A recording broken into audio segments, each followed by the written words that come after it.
If your organization is using the volunteer check-in kiosk, there are a couple steps to getting started and configuring your settings.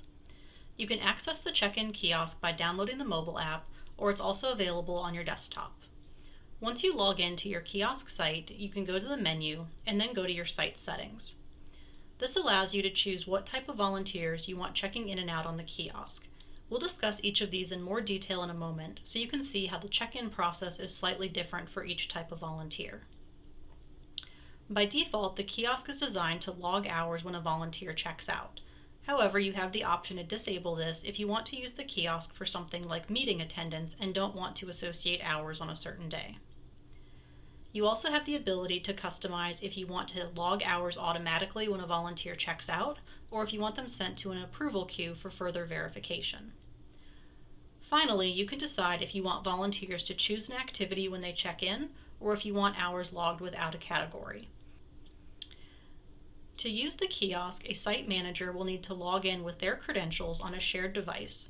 As volunteers arrive, they can click check-in and then select what type of volunteer they want to check in as. If someone selects one-time volunteer, they have the ability to sign in with just their name. This is a great option for something like a special event where volunteers might be participating once, but not necessarily coming back on an ongoing basis. This allows the organization to track hours for a specific volunteer without creating a Track It Forward account on their behalf. The next option is the most popular, and that's the repeat volunteers. These would be people who have a Track It Forward account and volunteer at your organization on an ongoing basis. If they are an existing volunteer on your site, their name will appear on this drop-down list. They would just select their name, adjust the activity, and then check in. The other option for this scenario is that they could check in, select repeat volunteer, and then if they don't see their name on the list, they have the option to register on the spot.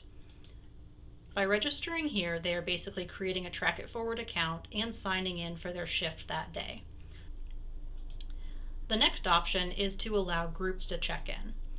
If you use the group check-in option, then one person from the group can basically sign in on behalf of everybody. In this scenario, you don't have the list of names for everybody who attended that day. You just have the represented number of people. When the volunteers from the group check out, their hours will be based on the total time that they were there multiplied by the number of group members. As volunteers leave the organization, all they need to do is select their name again and check out. If your organization has a larger list of volunteers for a certain day, volunteers can use the search box to easily find their name on the list.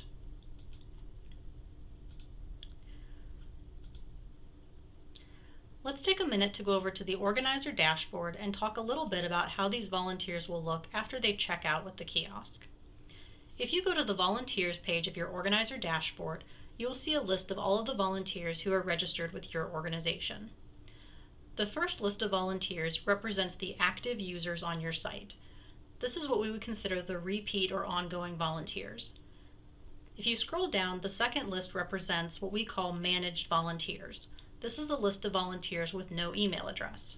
As you can see, our one-time volunteer John Doe and our volunteer group, sample group, have been added to the list of volunteers with no email. Using the check-in kiosk allows you to log hours for this type of one-time or sporadic volunteer without creating a Track It Forward account for them.